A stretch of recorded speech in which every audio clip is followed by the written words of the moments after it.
Welcome to Giselle, let's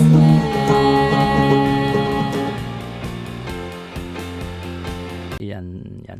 Maririnig po natin ang mga yan. At ngayon din po araw nito, meron tayong kasama sa studio, isang estudyante. Kasi dito po kami sa SBS, marami kami yung mga tinatawag natin nagwo-work work experience o work experience para sa kanilang pag-aaral. Papabatiin muna natin to.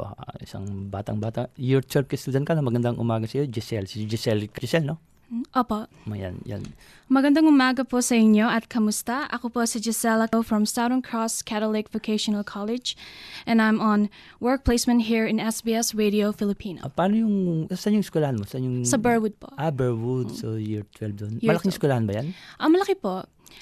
We have entertainment, auditorium, media room, hair and beauty salon, hospitality kitchen, and our own restaurant So in yung mga school. kurso nyo pang mga vocational lang, hindi Yeah, talaga opo, mga pang vocational school siya. university. Okay. For year 11 and 12 only. Yeah. Okay. Ito si Giselle din kumakanta rin to. Anyway, Giselle, maraming salamat sa Salamat po.